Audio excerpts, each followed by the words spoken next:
Ya, puji Tuhan, haleluya. Kita bersyukur lagi pada kesempatan sore hari ini.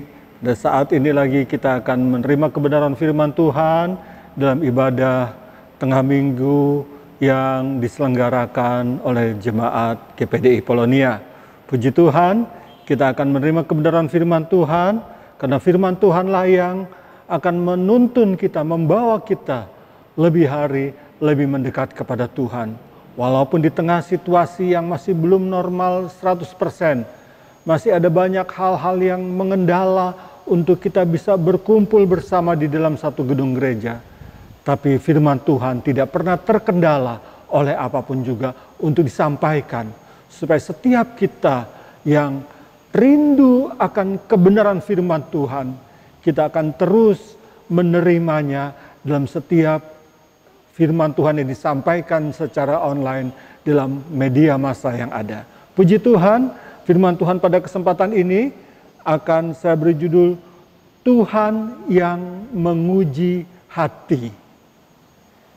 Kalau Tuhan yang menguji hati adalah satu ujian yang pasti benar. Ujian yang tidak pernah salah. Ya, kalau di tengah pandemi COVID-19 ini, di mana anak-anak sekolah ya, tidak mengadakan ujian secara langsung, tapi mereka ada ujian secara online. Amat terlebih Tuhan yang adalah Allah yang maha kuasa, Allah yang mengenal setiap pribadi kita. Dia menguji hati kita dari jauh, Dia ada di sorga, di takhtanya. Kita manusia ada di bumi. Tapi firman Tuhan katakan Tuhan menguji hati setiap manusia yang ada di muka bumi ini. Kita lihat ayatnya dalam kitab Mazmur pasal yang ke-11, ayat dan ke-4 dan sampai ke-5. Mazmur 11, ayat yang ke-4 dan 5. Tuhan ada di dalam bait-Nya yang kudus. Tuhan takhtanya di surga. Matanya mengamat-amati, sorot matanya menguji anak-anak manusia. Tuhan menguji orang benar dan orang fasik. Dan Ia membenci orang yang mencintai kekerasan. Oh haleluya. Tuhan ada di takhtanya di sorga. Tidak terlihat oleh mata jasmani kita. Tapi firman Tuhan mengatakan Dia melihat. Kita tidak bisa melihat Tuhan. Tapi Tuhan melihat kita. Semua manusia yang ada di muka bumi ini Tuhan lihat. Dikatakan sorot matanya menguji, melihat anak-anak manusia. Semua yang namanya manusia di seluruh muka bumi ini Tuhan lihat. Dan lebih dari itu dikatakan Tuhan menguji baik orang benar maupun orang fasik. Orang yang berbuat baik ataupun orang yang berbuat jahat. Tidak ada yang terluput dari pemandangan Tuhan. Tidak ada yang terluput dari pengawasan Tuhan. Itu sebabnya Bapak Ibu Saudara kasih dalam Tuhan. Kalau saudara sudah melakukan yang baik, menolong orang, berbuat baik sana sini, lantas serasanya tidak ada balasan, jangan kecewa. Karena setiap perbuatan baik kita Tuhan lihat dan Tuhan uji. Itu satu kebaikan yang tercatat di bukunya Allah. Dan Tuhan tidak pernah lalai. Walaupun sampai saat ini rasanya kok perbuatan baikku sepertinya sia-sia. Perbuatan baikku seolah-olah tidak ada disambut oleh orang lain. Ya mungkin orang bisa melupakan perbuatan baik kita. Tetapi Tuhan tidak bisa melupakan. Begitu juga kalau orang berbuat jahat. Jangan dikira kalau Anda berbuat jahat di tempat-tempat tersembunyi. Di tempat-tempat yang tidak diketahui orang. Perbuatan jahat di tempat-tempat yang tidak diketahui oleh siapapun juga. Tapi firman Tuhan katakan, matanya menguji, sorot matanya melihat semua manusia dimanapun Anda sembunyi. Ketika Anda berbuat baik, Tuhan tahu. Ketika berbuat jahat, berbuat fasik, Tuhan pun tahu. Karena dikatakan Tuhan menguji semua orang. Orang benar, orang jahat, orang fasik, semuanya. Tidak ada yang terluput. Dan kalau Tuhan yang menguji, Tuhan inginkan setiap orang yang melakukan hal yang fasik, hal yang jahat, supaya bertobat. Supaya dia tinggalkan kejahatannya, tinggalkan kefasikannya, untuk datang bertobat, datang kepada Tuhan. Dan kalau orang yang sudah berbuat benar, berbuat baik, dia lebih lagi berbuat baik dengan ketulusan hatinya. Karena firman Tuhan katakan, Tuhan itu menguji setiap saat, setiap waktu. Jadi tidak ada waktu jeda. Hari ini Tuhan menguji, besoknya enggak. Tidak. Setiap saat. Tidak ada jeda waktu, berarti kapan? Setiap saat juga kita mau melakukan apa yang berkenan kepada Tuhan. Kalau kita baca ayatnya di dalam kitab Ayub pasal yang ke-7 ayat yang ke-18. Ayub pasal 7 ayat yang ke-18. Dan kau datangi setiap pagi dan kau uji setiap saat. Siapakah itu? Manusia. Dalam ayat yang ke-17 dikatakan, itu manusia yang Tuhan perhatikan. Tuhan datangi setiap pagi. Dan Tuhan uji setiap saat. Berarti, setiap saat kita berbuat baik dengan tulus, Tuhan tahu. Setiap waktu, setiap saat dalam kondisi bagaimanapun kalau kita berbuat jahat, Tuhan pun tahu. Tidak ada waktu jeda. Tuhan tidak pernah tertidur. Tuhan tidak pernah terlelap. Tuhan sampai saat ini, sampai hari ini, sampai waktu ini, Dia masih bekerja, mengamat-amati, melihat, menolong, dan memperhatikan setiap manusia supaya manusia itu mengenal Tuhan dengan benar. Haleluya. Supaya manusia mengenal pencipta Allah yang menciptakan manusia, yang menciptakan alam semesta. Supaya manusia mengenal Allah dengan benar, sehingga manusia boleh datang beribadah, menyembah hanya kepada Tuhan saja. Tidak kepada yang lain. Puji Tuhan.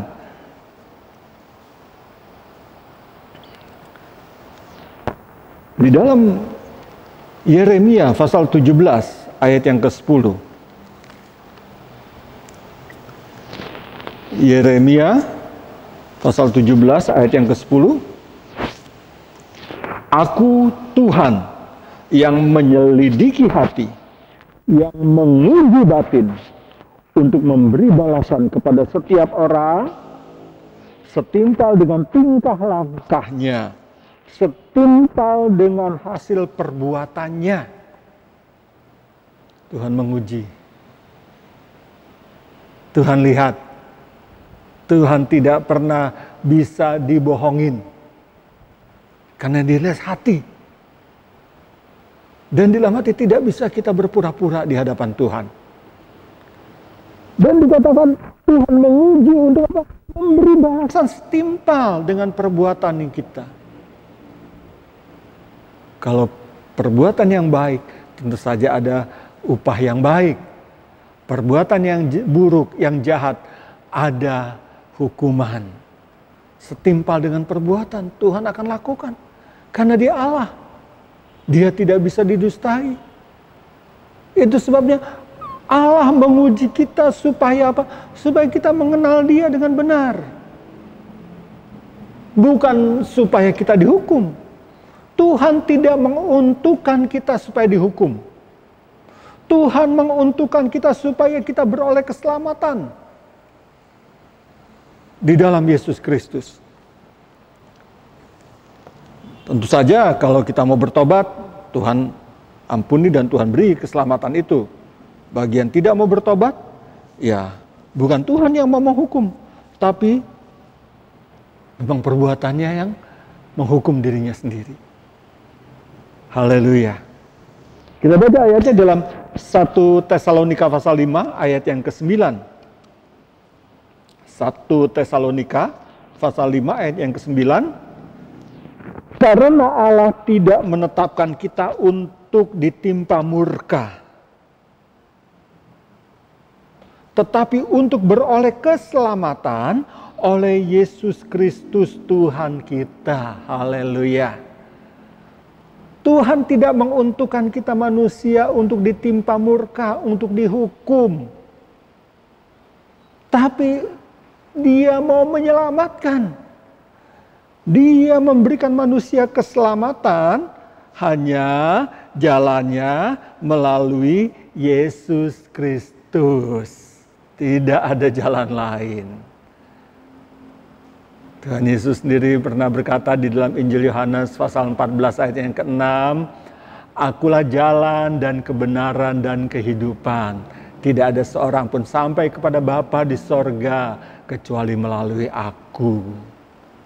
Jalan keselamatan itu hanya di dalam Yesus Kristus. Nah, puji Tuhan, kalau kita yang sudah percaya, itu sebabnya kita tinggal melakukan apa yang benar kepada Tuhan. Dan kita ingat bahwa Tuhan memanggil kita, menguji kita, memperhatikan kita, sorot matanya, memandang setiap anak manusia di muka bumi ini, supaya kita sadar. Supaya jangan kita berbuat semaunya sendiri. Sehingga kalau kita melakukan hal-hal yang jahat, ya perbuatan itu akan membawa kita kepada penghukuman. Tuhan sendiri mau menyelamatkan kita. Tuhan sendiri mau membawa kita kepada keselamatan bersama dengan Tuhan di dalam Yesus Kristus. Tapi orang yang tidak mau bertobat, orang yang masih suka dengan caranya sendiri yang tidak berkenan kepada Tuhan, ya Tuhan tidak bisa dibohongin. Karena Dia menguji setiap kehidupan manusia, setiap saat, setiap waktu, tidak ada waktu jeda. Tuhan perhatikan kita. Selesainya kapan? Nanti. Kalau kita sudah selesai hidup di dunia ini baru selesai. Tinggal menerima upahnya. Apakah upah itu mahkota kekal kemuliaan di dalam sorga atau upah di dalam neraka? Nah, puji Tuhan, itu sebabnya sekali lagi ada waktu kesempatan.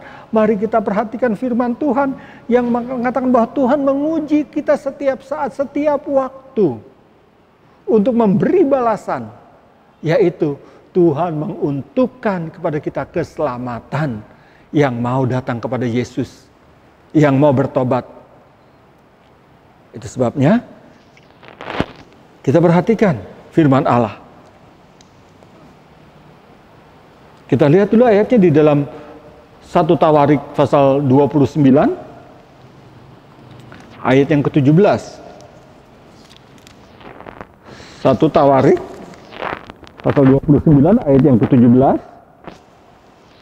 Aku tahu ya Allahku bahwa Engkau adalah penguji hati dan berkenan kepada keikhlasan.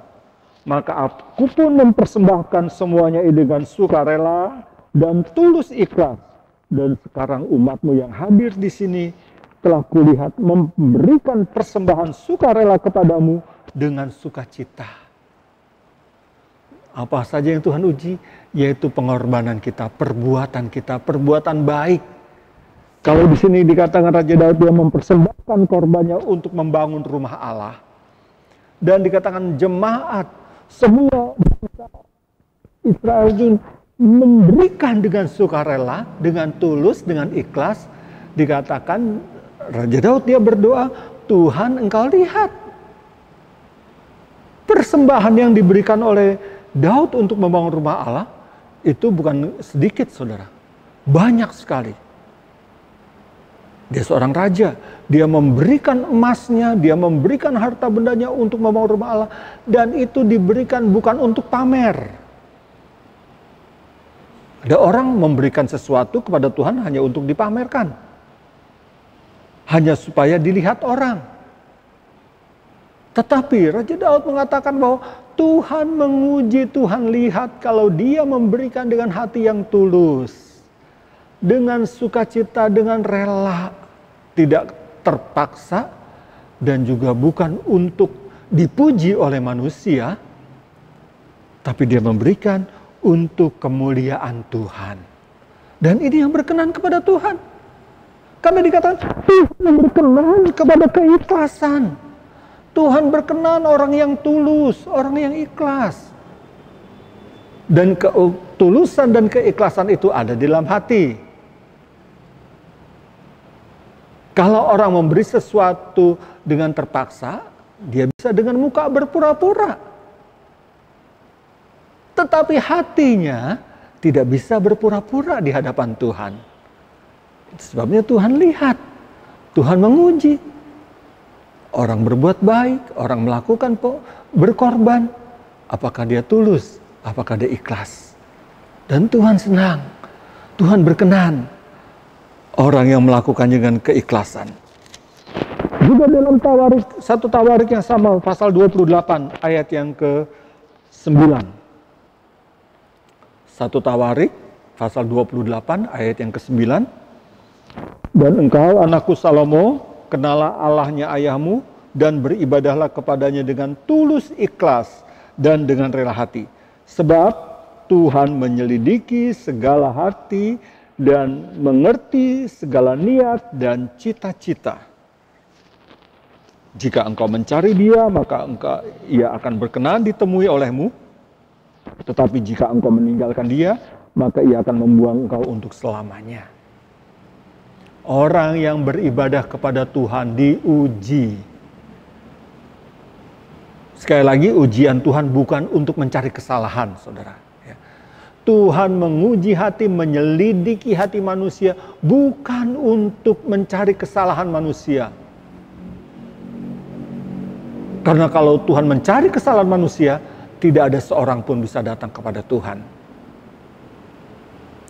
Raja Daud mengatakan dalam Mazmurnya, dalam Mazmur pasal 130 ayat 1-3 dikatakan bahwa Tuhan, kalau engkau melihat kekuranganku, engkau melihat kesalahan-kesalahanku, tidak ada seorang pun bisa tahan di hadapan Tuhan. Siapa yang bisa berdiri di hadapan Tuhan? Karena semua manusia sudah berdosa dan tidak ada kemuliaan Allah di dalamnya. Tapi Tuhan menyelidik kita, memperhatikan, menguji hati kita supaya kita orang berdosa ini dengan rela, dengan tulus, dengan pengertian yang benar datang kepada Tuhan. Kalau sudah berdosa minta ampun, Tuhan setia dan adil, Dia akan mengampuni. Sebab kita lebih mengenal Allah dengan benar. Raja Daud menuliskan, memberi pesan kepada anaknya Salomo. Dan ini juga pesan kepada saudara dan saya dan kita semua yang percaya kepada Tuhan. Biar kita mengenal Allah dengan benar, yaitu Allah yang sangat-sangat mengasihi manusia. Jadi kalau Allah menyelidik, Allah memperhatikan, bukan untuk menghukum, tetapi kalau ada yang salah Tuhan perbaiki melalui kebenaran firman-Nya. Kalau ada yang tidak berkenan, Tuhan kasih tahu melalui firman-Nya.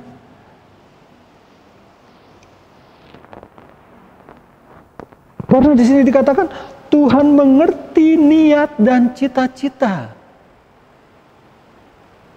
Apa yang menjadi keinginan, apa yang menjadi cita-cita kita, semua Tuhan tahu. Orang tua, orang muda, ya terutama kalau orang-orang muda banyak yang bercita-cita jadi ini dan itu, Tuhan tahu. Dan kalau cita-cita itu ujungnya tidak berkenan kepada Tuhan, tentu aja Tuhan tidak mengabulkannya. Tapi kalau cita-cita itu ujungnya adalah untuk mempermuliakan Tuhan, nah di situ Tuhan berkenan. Karena di sini Tuhan mengerti, Tuhan menguji. Niat dan cita-cita Tuhan tahu. Supaya orang yang punya niat, orang yang punya cita-cita, dia berserah kepada Tuhan, dia datang kepada Tuhan. Di sini dikatakan cari Tuhan. Datang kepada Tuhan, serahkan kepada Tuhan. Nanti Tuhan yang akan menolong. Kalau niat dan cita-cita itu selaras, sejalan dengan kehendak Tuhan, dengan apa maunya Tuhan, Tuhan pasti akan menolong dan mengabulkannya. Tapi kalau niat dan cita-cita itu tidak sejalan, tidak selaras dengan apa yang Tuhan mau, jangan memaksakan diri. Karena Tuhan tahu, kalau kita memaksakan diri, kita akan menghadapi banyak kesusahan. Di sini dikatakan, kalau kita mencari dengan sungguh-sungguh, Tuhan berkenan kita temui. Tuhan berkenan untuk menolong setiap apa yang kita inginkan dan cita-citakan. Karena selaras dengan kehendak Tuhan. Tapi orang yang meninggalkan Tuhan, orang yang tidak mencari Tuhan, orang yang tidak datang kepada Tuhan, dikatakan Tuhan akan membuang dia untuk selamanya. Nah, ini satu keadaan yang ngeri. Memang bukan Tuhan yang kejam, tapi memang orang itu yang tidak mau datang kepada Tuhan dan tidak mau diperbaiki. Ketika Tuhan menyelidik hatinya, ketika Tuhan mengetahui niat dan cita-citanya yang serong, yang tidak berkenan kepada Tuhan, yang seharusnya dikembalikan kepada jalan Tuhan yang benar, tapi dia tidak mau. Ya jangan salahkan Tuhan kalau dia menerima penghukuman. Penghukuman di dunia ini amat terlebih penghukuman kekal di dalam neraka. Sangat-sangat mengerikan. Itu sebabnya kalau Tuhan menyelidik, biar kita sadar, kita ini manusia masih suka salah. Dan kalau Tuhan berfirman supaya kita dibenarkan, diperbaiki, mari taat akan perintah Tuhan. Taat akan apa yang Tuhan katakan. Dalam Mazmur 139, Mazmur 139 ayat yang ke-23 dan 24.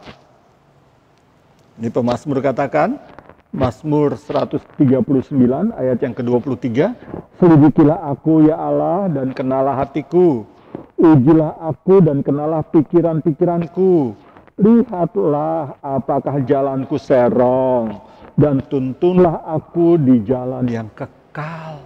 Nah ini maksudnya. Tuhan menguji, Tuhan menyelidik niat, cita-cita, keinginan-keinginan kita semua. Supaya kalau ada yang mulai serong, ada yang mulai tidak berkenan kepada Tuhan, ada yang mulai hanya memikirkan keinginan-keinginan sendiri, tanpa memikirkan kehendak Tuhan yang Maha Kudus, tanpa memikirkan kehendak Tuhan yang adalah Sang Pencipta kita, yang perbuatannya dan keinginannya selalu adalah hal yang sempurna. Nah, ini yang dikatakan jalannya mulai serong. Diawali serong sedikit, kalau diteruskan akan bertambah lebar itu serong. Akan bertambah jauh, dan kalau sudah jauh tersesat, itu sukar untuk kembali lagi. Itu sebabnya Tuhan menguji setiap hati. Setiap saat, setiap waktu. Jangan sampai orang yang sudah serong itu terlalu jauh terjerumus. Orang yang jatuh itu jangan sampai jauh dia terjerembab, jatuh. Tapi segera diperbaiki. Jadi harus katakan, selidiki aku, kenal pikiranku, apakah jalanku udah mulai serong. Kembalikan, tuntun aku di jalan yang benar, jalan yang kekal. Nah, bagaimana kita tahu, bagaimana kita bisa mengerti apa yang Tuhan mau, apa yang Tuhan kehendaki. Ya. Sebabnya kita lihat selalu acuannya adalah firman Tuhan. Kita lihat beberapa ayat lagi di dalam 2 Timotius pasal yang ketiga ayat yang ke-16. Ini tuntunan Tuhan. Kalau ada yang sudah mulai serong, ada yang sudah mulai berbuat hal-hal yang tidak baik, ingat, kalau firman Tuhan mengajar, kembali. Jangan sampai terus terlanjur sehingga kita akan menerima penghukuman. Tapi kita kembali bertobat ke jalan Tuhan yang benar. Tuhan lihat semuanya dan kita akan menerima upah keselamatan di dalam Yesus Kristus. 2 Timotius pasal yang ketiga ayat yang ke-16. Segala tulisan yang diilhamkan Allah memang bermanfaat untuk mengajar satu, untuk menyatakan kesalahan dua, untuk memperbaiki kelakuan tiga, dan untuk mendidik orang dalam kebenaran. Sungguh sempurna tulisan yang diilhamkan Allah. Apa itu? Firman Allah. Sungguh firman Allah inilah firman yang sempurna untuk menuntun orang di dalam kebenaran. Orang yang bagaimana? Semua orang. Termasuk orang yang jahat sekalipun. Kalau dia mau bertobat. Karena apa di sini dikatakan? Firman Allah itu, tulisan yang diilhamkan Allah itu bermanfaat untuk mengajar. Dialah guru agung kita yang mengajar seluruh aspek kehidupan yang diperlukan oleh manusia di muka bumi ini ada di dalam Alkitab. Kita bisa belajar untuk apa? Untuk kita bisa melakukan seluruh aspek kehidupan. Baik anak-anak, dalam pergaulan anak-anak, pergaulan remaja, orang muda, dalam dunia kerja, dunia bisnis, dunia usaha. Baik juga ibu-ibu rumah tangga, baik juga dalam urusan-urusan rumah tangga, baik juga dalam segala urusan sampai hari tua, sampai kita tutup mata, semuanya ada di dalam firman Allah yang bisa kita pelajari, dan itu mengajar kita.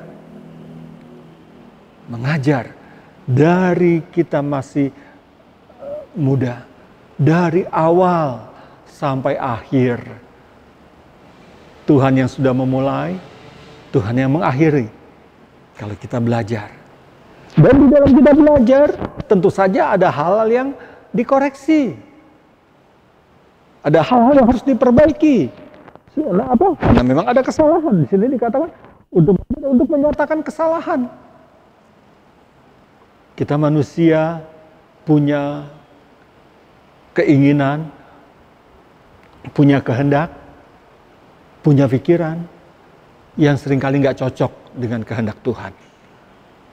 Dan ini dikatakan supaya apa yang salah itu dikasih tahu, dicocokkan. Pikiran yang tidak cocok dicocokkan dengan firman Allah. Karena kita belajar firman Allah ini sehingga kita tahu ada kesalahan-kesalahan. Nah, disinilah kuncinya.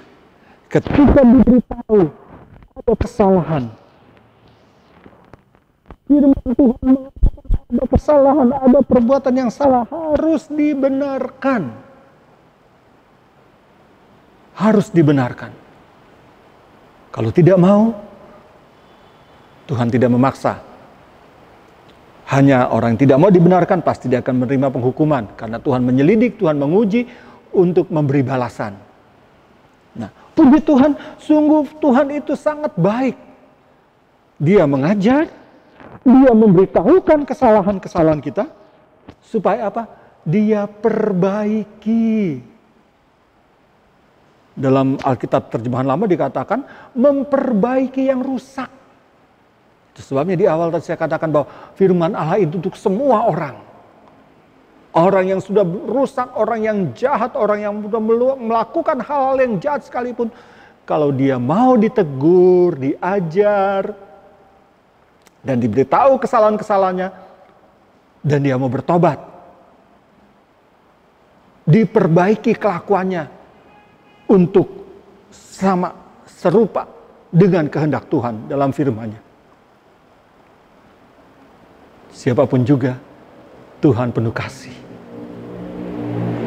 Orang yang diperbaiki dia akan menjadi taat dan mau lakukan firman Allah. Dan supaya jangan salah-salah lagi, supaya jangan tersesat lagi, supaya jangan melakukan hal yang berdosa lagi, dikatakan juga firman Allah itu apa? Mendidik atau menuntun orang dalam jalan yang benar. Jadi firman Allah ini sungguh sempurna. Dia mengajar, dia menyatakan kesalahan-kesalahan kita, dia tunjuk kesalahan-kesalahan kita, dosa-dosa kita. Bukan untuk dihukum, tapi untuk diperbaiki. Untuk supaya orang itu bertobat. Dan kalau sudah bertobat, diberitahu ini loh jalan yang benar. Ikutlah jalan yang benar supaya kamu jangan berdosa lagi. Supaya kamu jangan lagi terbawa oleh keadaan yang berdosa, yang jahat. Tuhan sudah tinggalkan, diperbaiki, dan ikut jalan kebenaran di dalam Yesus Kristus. Oh haleluya, itulah kasih Allah yang sangat sempurna bagi manusia, siapapun juga dia yang mau datang kepada Tuhan. Haleluya, puji Tuhan. Tuhan Allah yang baik, dia tahu semuanya.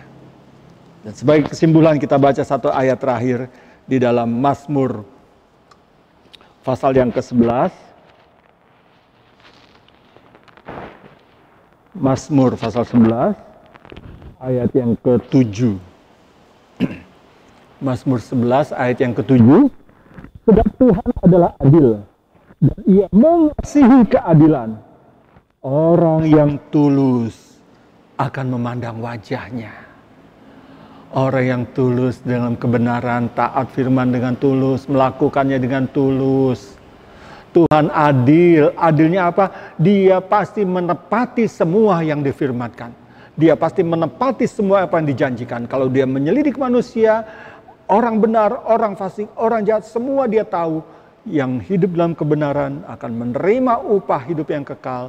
Yang dalam kejahatan dia akan menerima upah dalam maut yang kekal. Tuhan adil, Tuhan tidak bisa diganggu gugat, Tuhan tidak bisa diintervensi oleh siapapun juga. Keputusannya adil, hanya Dia kasih tahu kalau yang tulus, yang hidup benar, yang sungguh-sungguh datang kepada Tuhan akan memandang wajah Tuhan. Haleluya, haleluya. Itu sebabnya firman Tuhan pada saat ini, biar kiranya Tuhan yang menguji hati kita, Dia mendapati hati kita yang tulus. Kalau ada yang mulai serong, kalau ada yang mulai tidak benar di hadapan Tuhan, mari kembali bertobat. Mari kembali kepada jalan Tuhan yang benar. Jangan marah kalau ditunjuk kesalahanmu, tapi justru harus bertobat supaya firman Tuhan memperbaiki jalan kita, memperbaiki kelakuan kita, menuntun langkah-langkah kita di dalam ketulusan. Tuhan Allah yang adil, Tuhan Allah yang tidak pernah berdusta, Dia pasti menepati semua yang telah difirmankannya. Haleluya, puji Tuhan. Biar kiranya kita semua boleh mengerti kehendak Tuhan, sehingga kita semua mau menerima upah keselamatan yang kekal. Kita boleh memandang wajah-Nya, Yesus Kristus Tuhan kita dalam kemuliaan-Nya. Puji Tuhan, haleluya. Tuhan memberkati kita semua. Kita datang kepada Tuhan, kita berdoa. Bapa di sorga, terima kasih banyak pada kesempatan ini Tuhan. Engkau lihat hati kami yang sungguh-sungguh tulus memuji dan memuliakan-Mu. Engkau lihat hati kami yang sungguh-sungguh tulus ya Tuhan mengiring dan taat kepada firman-Mu. Namun kalau Engkau mendapati ada di antara kami yang tidak tulus, Engkau mendapati di antara kami ada yang mulai serong. Mari firman-Mu kembali mengingatkan kami, memperbaiki jalan yang serong, memperbaiki jalan yang tidak lurus, memperbaiki hati yang tidak tulus, supaya kami kembali kepada ketulusan yang Engkau kehendaki, sehingga kami boleh menerima upah yang kekal bersama dengan Tuhan Yesus. Kami boleh memandang Engkau Allah di dalam kemuliaan yang kekal bersama dengan Tuhan Yesus yang kami sembah dan kami muliakan. Terima kasih Tuhan, memberkati kami semua. Setiap yang mendengar firman-Mu pada saat ini diberkati oleh Tuhan, biar penuh kami semua dengan damai sejahtera sukacita dalam kuat kuasa Roh Kudus-Mu. Dalam nama Tuhan Yesus Kristus Juru Selamat kami. Haleluya. Amin.